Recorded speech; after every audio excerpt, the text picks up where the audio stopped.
작품이 총 6작품이라 세 작품씩 묶어서 순서대로 그냥 이야기해 보도록 하겠습니다. 먼저 그 개와 혁명, 일렉트릭 픽션, 허리케인 나이트 이 세 작품에 대해서 이야기를 하는데 뭐 작품을 다 언급하셔도 되고 아니면 그냥 인상적인 작품 하나씩 언급하셔도 됩니다. 자, 우선 심증현 선생님부터. 일단 대상 수상작인 예소연 작가의 그 개와 혁명을 얘기를 안 할 수가 없겠죠. 근데 여기서 정색하고 얘기하세요. 여기서 혁명. 이게 혁명 여기 이게 이제 딱 제가 봤을 때 분석하기 좋은 구도다.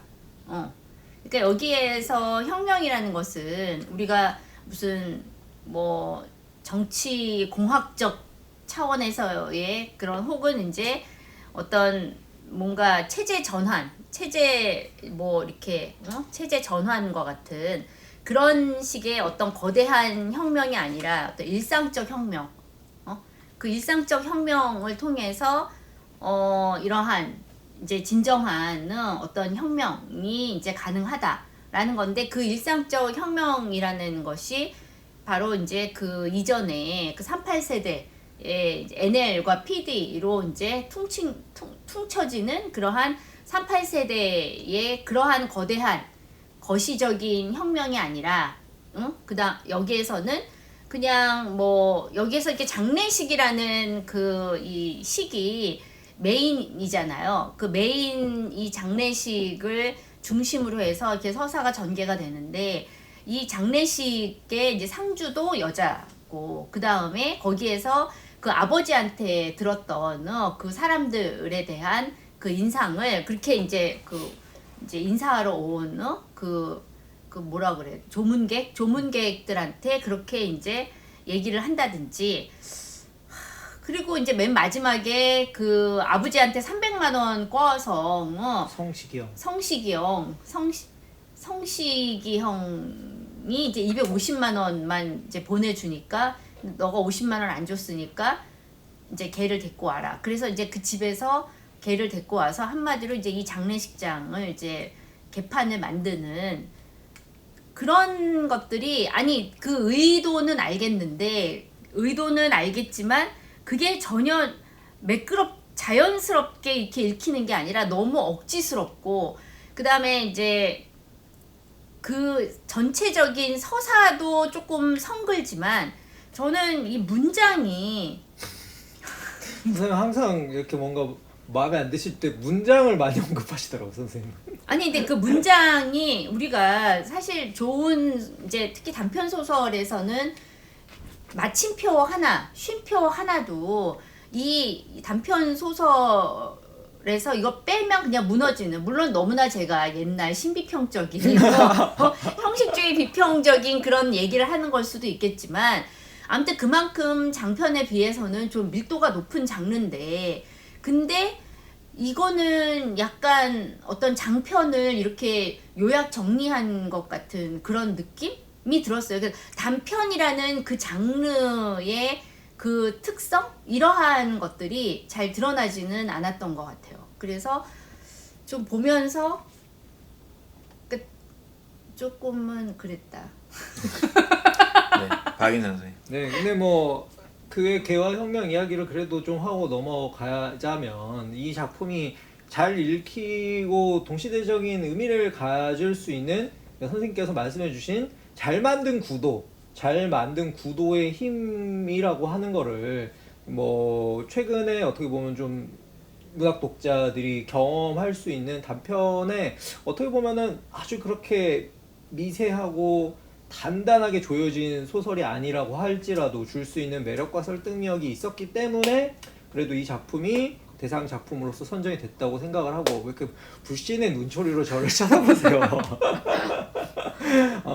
그 매끄러운 구도라고 하는 건 어떻게 보면 이제 세대라고 하는 감수성의 차이 그리고 이제 어떤 대의라고 하는 것이나 뭐 실천 운동이라고 하는 것이 더 이상 그런 거시적인 방식으로 작동하지 않는 세계에서 어떤 방식으로 이제 그런 아버지 세대로 대변되는 형태의 운동권 세대들과의 결별, 애도 이런 것들을 수행할 수 있을 것이냐에 대한 굉장히 요즘 세대의 그 미시적이고, 또 저희가 그런 이야기 항상 이전에 다뤘던 책들에서도 많이 했었잖아요. 어떤 느슨한 연대, 혹은 강하지 않은 결속이라고 하는 오늘날의 버전에서의 뭐 혁명. 근데 이제 지난번 저희가 김기태 작품에서도 두 사람의 인터내셔널, 뭐 이 작품집 안에 있었던 두 사람의 인터내셔널에서도 혁명이라고 하는 말은 요즘에 그러한 언어가 된 거라는 생각이 저는 좀 이번에도 좀 강하게 들었던 게,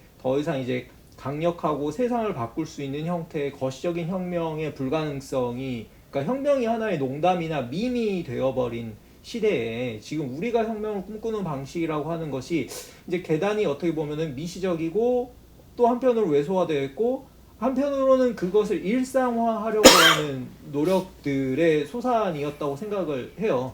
그러니까 그런 형태의 새로운 감수성, 뭐 새롭다라는 말에 대한 뭐 반응은 저마다 다를 수 있겠지만, 그러니까 그런 관점에서의 이제 이 장례식의 구도, 그리고 동시에 그것을 이제 개가 말 그대로 개가 와서 개판을 침으로써 하나의 제도적인 완결성이라고 하는 것을 어쨌거나 해치고 벗어나려고 노력해왔던, 근데 하지만 완전히 벗어날 수 없었던 아버지 태수 씨가 가지고 있었던 그 삶의 어떤 연속성이라고 하는 것을 연극적으로 상연하는 뭐 그런 방식의 결말에, 굉장히 예측 가능한 결말이었지만 그래도 그 예측 가능한 결말이 주는 형태의 설득력이 있었던 작품이었다고는 생각을 합니다. 근데 이제 세부적으로 이제 아버지 세대에 대한 이야기에 있어서는 충분히 이것이 정말 그 당시의 어떤 운동권 세대에 대한 핍진한 묘사인가, 그런 것들이 좀 공감을 얻을 수 있는가에 대해서는 저는 좀 반대로는, 제가 그 세대가 아니기도 하지만 좀 의구심은 있었던 것 같아요.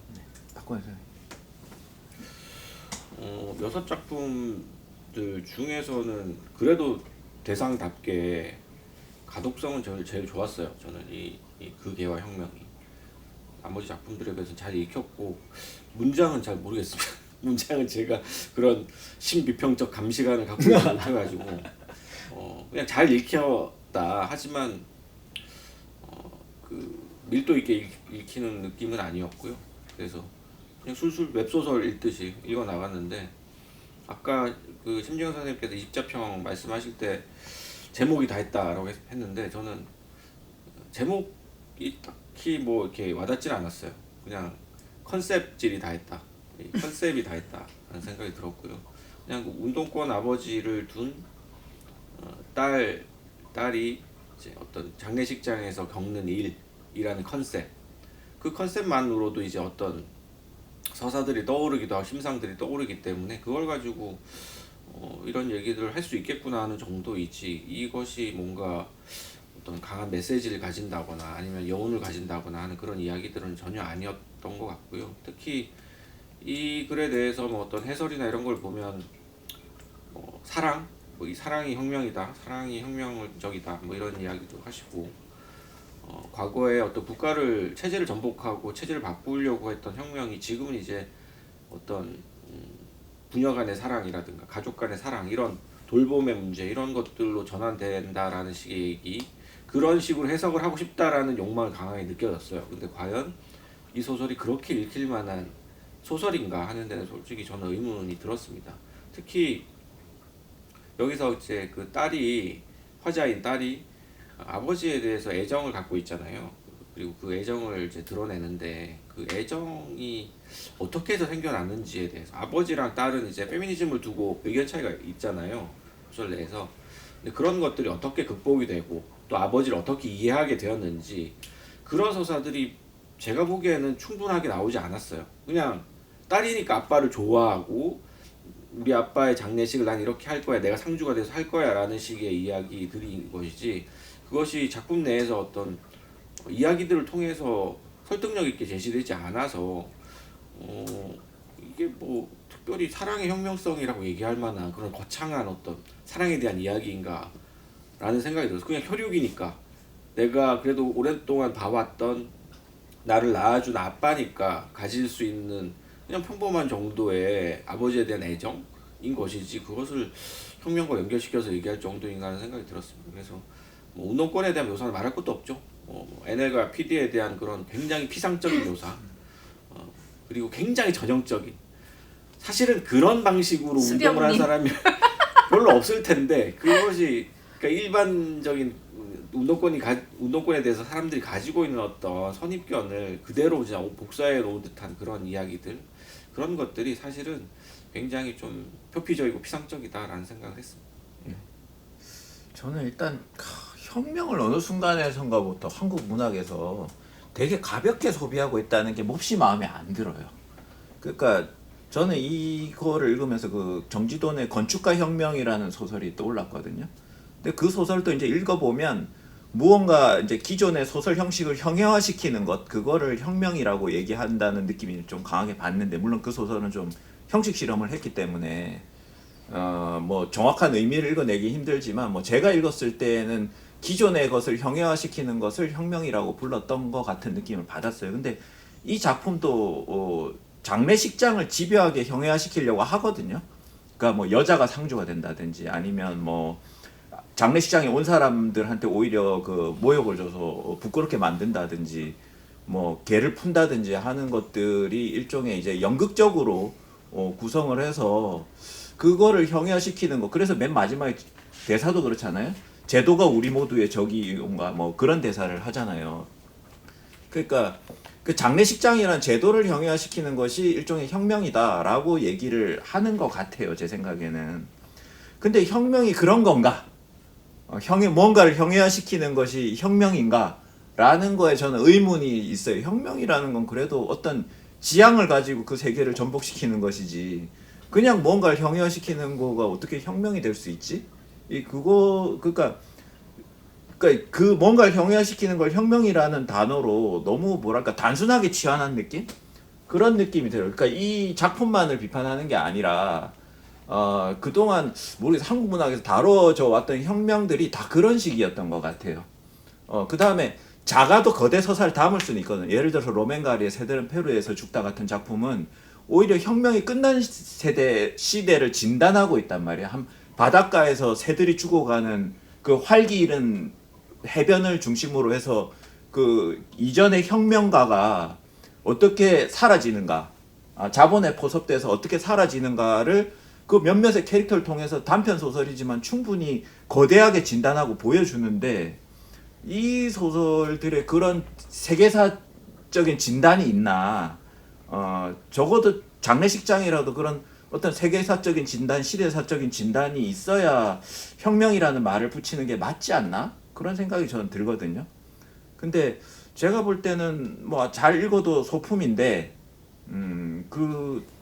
아까 심지현 선생님 말했지만 제목이 다 했다는데, 제목이 저는 좀 과했다는 생각이 들어요.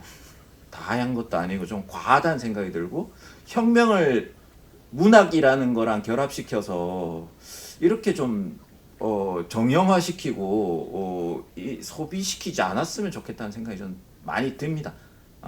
그래서 이 책을 읽으면서 저는 좀 이 수상작을 읽으면서 의도는 알겠는데 좀 혁명을 소비하는 방식에 대해서 다시 한번 좀 생각해 볼 필요가 있지 않나 생각이 들어요. 소설 얘기를 해보자면 그 여성이 상주가 되는 것에 대해서 얘기가 계속 나오잖아요.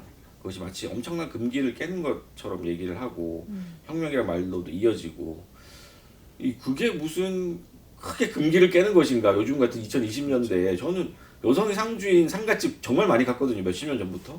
그런 데도 많아요. 사실 여성이 상주가 되어서는 안 된다라고 고집하는 곳이 오히려 적지, 요즘 뭐 여성이 상주가 되는 것이 뭐가 그렇게 큰 금기를 어기는 거라고 여기서 이런 중요한 장치로 쓰고 있는지도 이해가 되지 오히려 않고, 그 사촌을 상주로 들이미는 집안이 저는 이상하다고 네, 그렇지. 그냥 집이 이상한 것이고, 네. 그리고 과거 혁명가였던 사람이 그 아버지가 이제 그 노무현 대통령이 사망하고 나서 우는 그런 장면도 나오잖아요. 그것이 한때 혁명가였던 사람이 어떻게 체제에 포섭되는가를 보여주는 거라고 저는 읽었는데, 어떤 사람한테 또 다른 방식으로 읽힐 수도 있겠습니다만, 사실 과거에 PD, NL로 열심히 살았던 사람들 지금도 혁명적으로 진짜 빡세게 바닥에서 기면서 그야말로 하방해서 지역에서 열심히 혁명과도 같은 삶을 사는 사람들이 여전히 많거든요. 그런 사람들이 이 책을 읽었을 때 무슨 생각이 들까 하는 생각을 했습니다. 그래서 혁명이라는 말이 너무 좀 모욕당하고 있다라는 생각까지 들었어요. 그런 걸 보면서. 아니 근데 뭐 물론 뭐 두 분 의견도 존중할 수 있지만 근데 이제 어쨌거나 이거는 전유된 혁명의 개념이잖아요. 전유된 혁명이기도 하고 그리고 또 어떻게 보면은 그 대립적인 의미로 이미 분열되어 버린 혁명인 거죠. 대의로서의 혁명. 그러니까 말 그대로 성시경이 아직도 유지하고 있는 계속해서 그 감시받고 또 이제 본인의 과거에 어떻게 보면은 그 어떤 정치적이었던 행위에 대하여 책임지면서 살아왔던 그런 사람들에게 있어서의 거대한 혁명이라고 하는 것들이 한 축으로는 남아 있고 그거를 이 소설 자체가 완전히 뭐 훼손하거나 부정하거나 하는 거는 아니라고 저는 읽혔고, 그러니까 태수 씨 같은 사람이 이제 어떻게 보면 이제 성시경 입장에서는 전향한 사람이잖아요. 이제 자기는 이제 가족이라고 하는 어떻게 보면 제도화된 세계로 그리고 일상적이고 나의 어떤 개인사적인 어떤 세계로 갈 수밖에 없게 된 그 두 사람의 이제 분열의 관점이 있었고 거기서 보면 이제 그러면 태수 씨는 완전히 이제는 혁명의 세계로부터 이탈한 그럼 전향자고 더 이상 혁명을 말하거나 발음할 수 없는가라고 이야기를 했을 때 이제 태수 씨가 그것을 딸들에게 뭐 강요하거나 알려주거나 뭐 엄청 그런 것들을 그런 삶을 살진 않았지만 이제 결국에는 태수 씨의 혁명의 방식이 이제 나는 꼭 회방을 놓고야마는 사람으로서의 정체성을 그래도 살아가는 시였던 거고 그런 의미에서 이제 혁명이라는 개념은 태수 씨의 삶의 개인사적인 영역에서 전유된 거죠. 그러니까 나는 무엇에 대한 해방인가예요 지금. 그러니까 시대사적인 진단이나 세계사적 진단이 들어가야 된다는 것이 해방을 위한 해방은 아니거든요. 뭘 해방하는지를 모르겠어. 해방을 놓는데 딸이나 아버지나 해방을 놓는데 걔가 이제 걔- 장례식장을 해방 놓는 끌어들여요. 거, 그 다음에 딸을 상주로 세우는 것이 가부장제에 대한 해방인가? 그렇지도 않은 것 같아요. 이제 네. 개와 혁명이 이제 대비되잖아요. 제목에서부터 그렇고 장례식장에서 개가 막 돌아다니면서 개판을 치는 것이 일종의 엄숙하고 숭고한 혁명의 이미지를 깨는 형태의 심상을 줄 것으로 예상하고 그렇게 이제 세팅을 한 것 같은데 컨셉을 잡은 것 같은데 사실 한국의 장례식장은 원래 개판입니다. 드잡이질 멱살잡이하고 개도 풀어놓고 뭐 저도 많이 봤거든요. 그 장례식장에서 개 풀어놓고 난리치고 일종의 소국, 파르스가 되는 그런 과정들은 영화 축제에서도 잘 묘사됐듯이 한국 장례식의 전형적인 모습이거든요. 장례식장 개판되는 거는 이게 무슨 혁명이고 무슨 혁신인가, 이게 뭐가 새롭다는 것인지 사실은 어떤 면에서 그냥 소시민적인 아버지와 딸 간의 어떤 뭐 애틋하다, 아빠를 생각하는 딸이 있다 정도의 이야기를 이렇게까지 포장을 할 일인가 하는 생각이 들었어요. 아니 그러니까 혁명이라고 얘기를 하면 적어도 일상생활에서의 어떤 혁명이라고 하면 예를 들면 영화 크라임 게임에서처럼 스트레이트인데 퀴어랑 그러니까 트랜스랑 사랑할 수밖에 없는 그런 어떤 상황 속에 들어가게 될 때 그러니까 우리가 일상에서 도저히 공존할 수 없는 함께 할 수 없는 존재와 내가 함께 해야 되고 이 일을 내가 돌봐야 된다. 나와 어떤 성 정체성이 다른 사람을 내가 평생을 돌봐야 된다라는 그러한 돌봄의 어떤 책무 이런 거를 가지게 되는 게 저는 그런 게 혁명, 일상에서의 혁명이라는 것은 그런 것이어야 한다는 거죠. 이런 식으로 한번 깽판 치고 마는 게 그게 너무나 쉬운 게 아닌가. 그러니까 혁명이라는 말 아까 이제 분열적으로 뭐 이렇게 여기에서는 활용이 된 것 같다 그랬는데 아무리 혁명이 분열돼도 혁명은 혁명이다. 일상에서 혁명도 사실은 그 일상의 균열이 캐즘이 생겼을 때 그 캐즘이 점점 커지는 그것이 일상에서 혁명이거든요. 근데 이 장례식장에서 개판 치고 깽판 치는 거는 그냥 순간적으로 그 장례식 끝나면 봉합되는 정도의 사건일 뿐이지, 에피소드일 뿐이지, 이것이 무슨 일상에서의 혁명이나 뭐 이런 것인지 도저히 저는 이해가 안 돼요. 이게 뭐 어떤 의미가 있나? 혁명이란 말을 쓸 정도의 어떤 일상에서 혁명, 사랑으로서 또 어떤 혁명적인 어떤 일상에 우리가 가지고 있는 그야말로 돌봄이라는 의미를 혁명적으로 우리가 전유하는 방식인가, 그것도 제가 처음에 서두에 말씀드렸듯이 아빠와 딸 간의 관계가 그렇게 막 밀도 높게 서술되지 않아요. 아버지와 그 딸이 이제 페미니즘을 두고 막 심하게 갈등을 했다든지 그 갈등이 다시금 어떤 방식으로 극복이 된다든지 그런 과정이 나타나면 모르겠는데 전혀 그런 것도 없이 그냥 제가 봤을 때 그냥 처음부터 끝까지 딸은 아빠를 그냥 귀엽게 보고 사랑스러워 하거든요. 이게 무슨 사랑의 혁명성인지 전 도저히 이해가 안 됐습니다.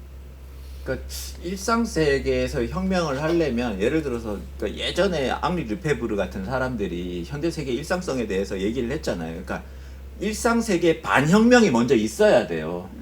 그리고 난 다음에 이제 그게 뒤집는 반동성. 쪽으로 가야 되는데, 그러니까 이 책에서 묘사하고 있는 그 일상 세계의 반혁명성이 저는 잘 눈에 띄진 않았어요. 그러니까 결과적으로는 그 지향성이 없어 보인다는 거죠, 제 얘기는. 네. 뭐 가야 할 길이 멀기 때문에. 근데 이제 약간 요 그 개화 혁명이 어떠한 좀 뭐랄까 일상 소품적 일상 뭐 그런 것들을 다루는 게 같은 맥락에서 저는 일렉트릭 픽션이랑 구하나가 이제 같은 결이 아닐까 약간 그런 식으로 읽혀요. 네. 그걸 같이 해보면 어떨까요? 같이 하시죠. 같이 하시죠. 그럼. 네. 좋습니다.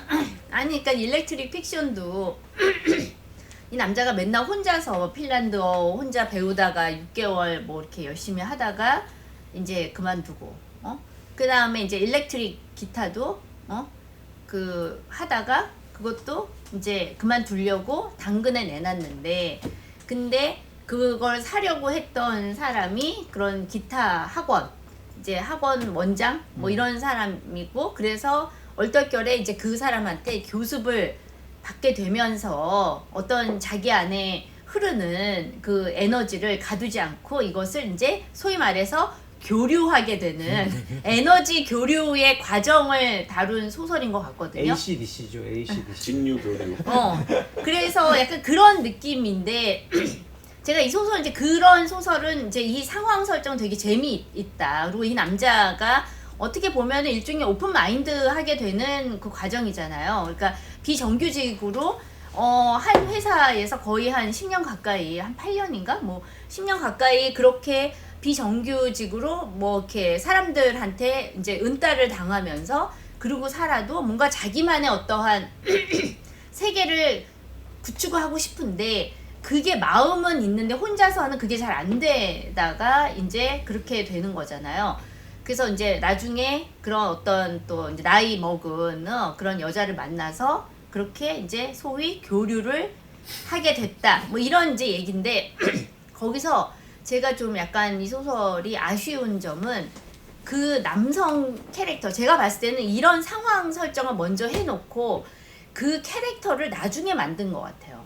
그러니까 이 캐릭터가 설정된 그 회사 내에서의 어떤 그 캐릭터의 어떤 위치라든지 그 다음에 이 캐릭터의 어떤 일상이라든지 이러한 것들이 지나치게 조금 나중에 붙은 것 같은 느낌 나중에 만들어서 붙인 것 같은 느낌이 들었다. 그러니까 보통은 어떤 그 인물이 놓여있는 어떤 입장과 상황과 뭐 그러한 것들에서 뭔가가 나오는 거잖아요. 어떤 돌출이라든지 아니면 거기서 어떠한 일상에서 뭔가 이렇게 뭐 깨진다든지 하면서 이렇게 되는 건데 이렇게 보면은 이 사람의 일상은 사실은 어떻게 보면은 잘 유지가 되면서 그러면서 이제 어떤 이제 느슨한 형태의 교류가 막 시작되는 그런 것으로 끝나는데 제가 보기에는 그 캐릭터가 조금 설득력이 저한테는 없었던 것 같아요. 이 상황은 재밌었는데 그 캐릭터가 조금은 좀 별로였다. 그런 생각이 들었고 구하나 같은 것도 되게 소품이잖아요. 어떻게 보면은 서로 남한테 보여지는 어떠한 자신들의 그 모습. 동거 커플이기 때문에 이제 남의 시선 별로 이제 의식하지 않고 그런 것처럼 보였는데 사실은 이제 다른 사람의 어떠한 시선을 의식하게 되고 그때부터 이제 뭐 뭘 막 바꾸고 이제 그 오빠가 온다고. 아, 잠깐만 다른 사람 먼저 얘기해. 나 모르게. 잠시만 잠깐 끊어가지고 네, 물 좀 드시죠. 제가 목이 안 좋으시더라니 진짜. 아니 이게 여기 가래가 이렇게 차 있대. 그래가지고 그게 이제 충격증이 그런 식으로 목도. 응.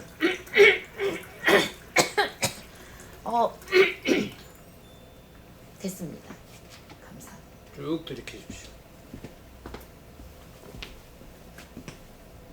그래서 그냥 구하나 전에 끊으실 줄 알았는데 그냥 구하나까지 가시네.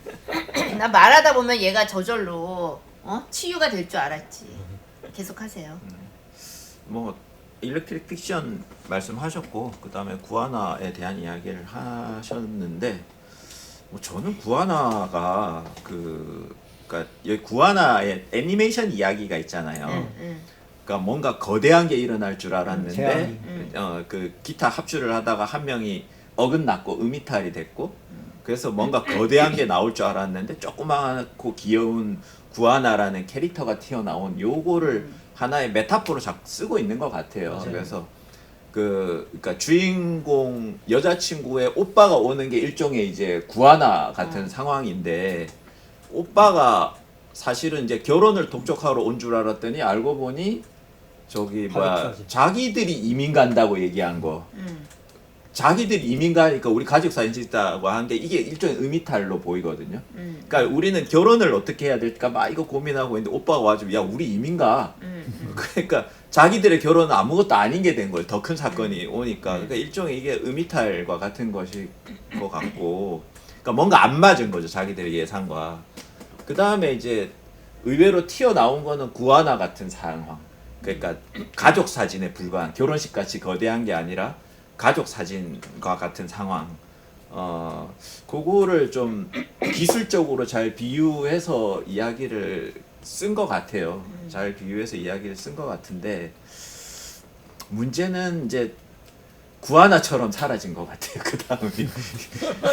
그러니까 귀엽잖아 그래도. 그러니까 가족 제도에 대한 어떤 진지한 고민을 이런 걸로 이어가기보다는 뭔가 문송골이 고치는 것처럼 붙잡을 게 있으면 또 어떻게든 살아가는 거 아니야? 뭐 이렇게 결론이 그러니까 정확하게 또 그렇게 나요 결론이. 그러니까 한 번도 음미할 게 없이 그 이 두 커플은 뭐 가족 동거 커플인데 결혼이란 제도 안으로 들어가야 되느냐 말아야 되느냐 이거에 대한 고민으로 이어지려고 하다가 그냥 그냥 한번 살아보지 뭐 이렇게 연결되는 것 같아요. 그러니까 그거는 마치 지금 이 집이 전세이긴 하지만 사는 동안에는 깔끔하게 처음에 도배는 그 오빠가 온다고 해서 했지만 그 다음에 보니까 이게 깨끗해지니까 다른 게 좀 누추해진 거잖아. 그래서 다른 것도 좀 고치면서 그리고 살자. 이게 비록 우리 집은 아니지만 그러니까 저는 그게 이 소설의 주제인 것 같아요. 근데 작가는 그거를 하잖아요. 둘 중에 하나의 선택을 해야 된다. 그러니까 그냥 맞춰 살든가 아니면 이제 백 갖고 얘기하잖아요. 그냥 백을 하나 새로 샀는데 내 몸에 맞는 백을 사든지 아니면 백을 중심으로 다 바꾸든지 두 개밖에 없다라고 여자친구가 얘기하잖아요. 근데 여자친구가 후자를 선택하잖아요. 맞아요. 벽지를 바꾸면서 이제 싹 다 바꾸는 그러니까 백을 산 김에 신발부터 아래 위 옷까지 다 바꾸는 그 선택을 하잖아요. 그게 이제 작가가 생각하는 일종의 결말인 것 같아요. 뭔가 새로운 관계로의 전환 정도의 암시 정도로 끝났는데 그게 뭔가 아니 그러니까 이게 뭐 거창하게 결혼이나 그런 것에 대한 고민 이런 게 우리를 막 짓누르잖아요. 이게 당장 닥쳐온 일도 아닌데 근데 그런 거에 짓눌리지 말고 그냥 주어진 그런 소소한 삶을 잘 살자. 약간 그런 식의 소소한 제가 뭐 의미에 집착을 막 하거나 재미라는 요소를 도외시하는 그런 진지한 사람은 아니지만 이 소설을 읽으면서 이런 걸 도대체 왜 쓰나? 무슨 의도로 이런 걸 썼나? 귀엽잖아요. 구하나. 안 귀엽더라고요 저는. 그러니까 귀엽거나 귀엽거나 재미가 있었으면 저는 의미가 없어도 뭐 쓸 수 있지. 귀엽거나 재미가 있는 거 그거 자체로 가치가 있어요. 근데 귀엽지도 않고 재미도 없고 그냥 소소한 어떤 이런 이야기를 하려고 이걸 썼다고 하는 생각이 들어서 한 번 더 읽었어요. 저는 똑같더라고요. 이 감상이. 그래서 뭐 이거는 뭐라고 해야 돼? 진짜 이건 정말 지루한 쇼츠, 유튜브 쇼츠 같은 그런 느낌? 난 귀엽던데 그래도 그래요? 구하나는. 일단 저는 그렇게 읽었어요. 뭐 당연한 거긴 하지만 지극히 요즘 시대적인 메시지를 전달하기 위한 거고 그게 뭐냐면 이제 공포의 자기 실현적 예언이라는 게 있다는 거잖아요. 요즘에는 그러니까 우리가 너무나도 미래를 공포스러워하면 결국 미래라고 하는 거에 잡아먹히게 될 건데 실제로 다가올 미래는 그 재앙에 대한 어떠한 형태의 예고보다 작고 귀엽고 사소한 것일 수 있다라고 하는 방식이 이제 어떻게 보면은 이 두 커플의 깨달음의 영역을 부각시켜 주기 위한 거고 결국에는 지금 우리가 살아가고 있는 대한민국 현실 혹은 요즘에 세계적인 방식으로 뭐 종말이나 아니면 지금 뭐 저출산 뭐 비혼 뭐 모든 이유들이 사실은 우리가 이런 것 때문에 더 힘들어질 거야. 더 끔찍한 미래가 올 거고 나는 그런 미래에서 아이를 낳거나 결혼한 그런 삶을 살아가고 싶지 않아 라고 하는 방식의 이제 어떤 공포의 전염성 같은 것들 앞에서 뭔가 이 구하나라고 하는 이 에피소드가 우리에게 제공해주는 그 암시적인 느낌을 말 그대로 이 커플이 자신들의 삶에서 적용하는 것이고 그 적용이라고 하는 것이 쉽게 이야기하면 벽지 하나 바꿨더니 어쨌거나 이 집의 모든 것이 새롭게 어떻게 보면 좀 바뀌어야 될 필요가 있다는 거. 근데 그것이 이제 여자친구 입장에서는 전세라고 해서 그걸 맞춰가지 않고 우리의 삶 안에서 일단 바꿀 수 있는 것들 지금 우리에게 소중한 것들을 먼저 해나가는 방식으로 차곡차곡 밟아나가야 한다 라고 하는 그런 대단히 아니 그러니까 이 구하나로 상징된 어떤 앞으로의 삶에 대한 불안, 그러한 불안이 사실은 우리가 너무 과장된 면이 있다. 그쵸. 실제로는 되게 구하나 그 인형 캐릭터처럼 그 불안이라는 게 별거 아닐 수도 있어. 그러니까 그저 잘 살자. 뭐 약간 그런 식의 굳이 메시지. 굳이 왜 마음에 안 들어?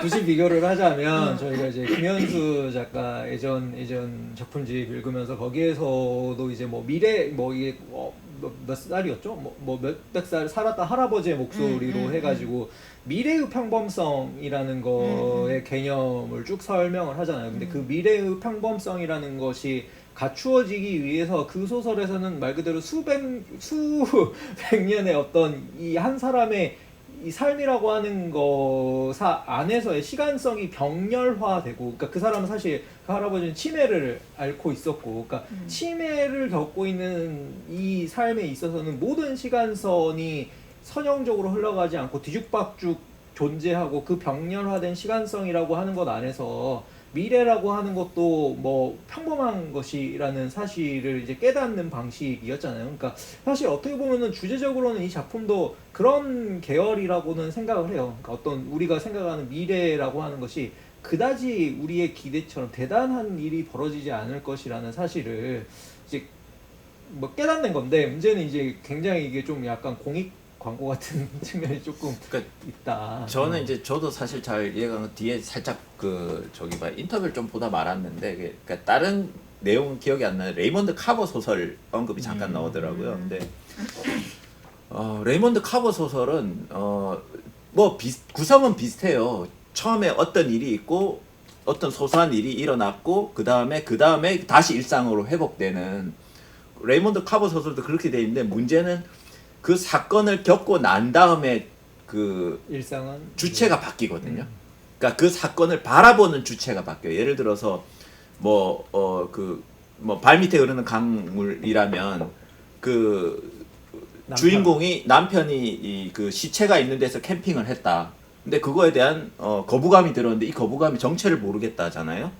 근데 이제 그 여자 소녀의 그 시체 장례식을 갔다 오고 난 다음에 이제 주인공이 얘기를 하죠, 남편한테. 그 아직 소녀였다고. 그러니까 그 거부감의 실체를 밝혀내. 그러고 난 다음에 서술은 똑같아요. 뭐 나는 어차피 남편과 같이 살 거라고. 근데 서술은 똑같은데, 그러니까 뭐 이걸 후사건조 주체라고 하기엔 좀 거창할 수도 있지만 레이먼드 카보 소설은 주체가 변하거든요.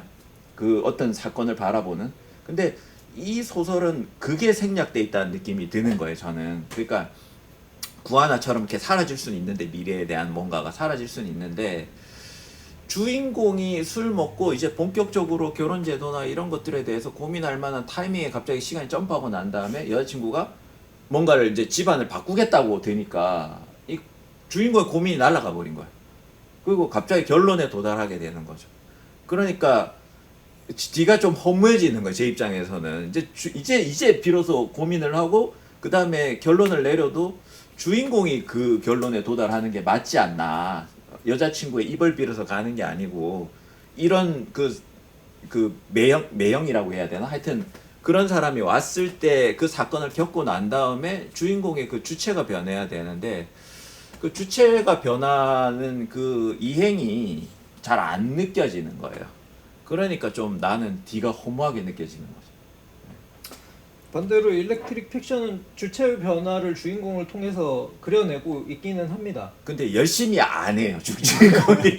그러니까 그런 어떤 치열함이 있어야 되는데, 그러니까 아까 발밑에 그런 강도 마찬가지겠지만 그때 남편이 자기 몸에 손만 대도 이제 치우거든요. 그것도 나름 치열한 거잖아요. 그리고 그게 어떤 남자에 대한 불신으로까지, 남편 아닌 다른 남자에 대한 불신으로까지 전이가 돼요. 그렇지만 이제 장례식장을 갔다 오면서 자기의 생각을 정리하고 다시 일상으로 돌아가긴 돌아가지만 예전과는 다른 일상을 살겠죠. 변화된 주체가 사는 일상은. 근데 요 일렉트릭 픽션은 이제 결국은 함께 사는 건데, 그게 이제 할머니 옥수수 까먹는 그 할머니에 의해서 좀 쉽게 획득되는 면이 있어요. 그런 면에서 제가 볼 때는 구하나나 김기태의 일렉트릭 픽션이나 좀 비슷한 면이 있는 것 같아요. 그 소설을 읽는 우리가 바라는 것, 물론 제가 되게 올드하고 옛날 독자일 수는 있어요. 우린 근데, 다 올드한 독자야. 근데 주인공의 어떤 좀 그 치열한 갈등과 변화, 그게 폭이 크진 않더라도 납득 가능한 치열한 갈등과 변화 후에 주체가 좀 바뀌었으면 좋겠는데, 두 작품 다 그걸 저한테 주지는 않았어요. 아니 두 주체 다 그냥 상대가 여자가 등장해서 여자가 뭘 주잖아.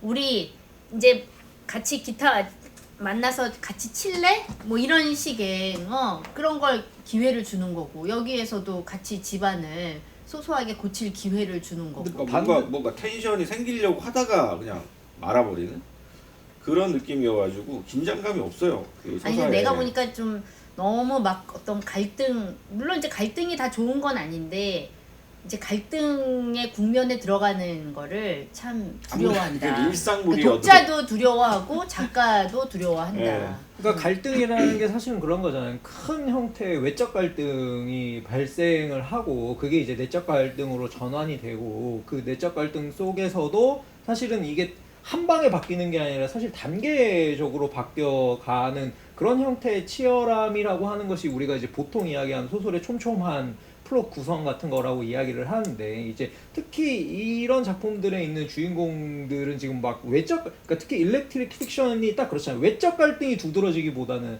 내적 갈등으로부터 시작하는 거잖아요. 얘는 어쨌거나 자기의 상황 속에서는 뭐 공기업의 정규직은 아니지만 또 그럴듯한 직장에 뭐 딱히 뭐 하는 것도 없고 뭐 그러니까 일상을 유지하려고 들면 얘가 굳이 변해야 할 필요가 없는 사람인데, 그런 변화의 계기를 제공하기 위해서 이제 어떠한 형태의 이 자기가 뭐 언어를 배우고 기타를 치고 하는 이 활동들이 필요한 거고, 그 활동들 안에서 내적 갈등이 촉발되도록 만들어주는 형태의 논리인데, 문제는 이제 할머니가 와가지고 이런 내적 갈등, 치열한 내적 갈등에서 발생해야 될 어떠한 마찰면을 좀 매끄럽게 봉합을 해버린다는 느낌이 드는 거죠. 아니 근데 이 할머니가 봉합한 게 아니라 이 사람 자체가 원래 네, 그렇게 외부적으로 아니 이거를 팔라고 그랬잖아. 네.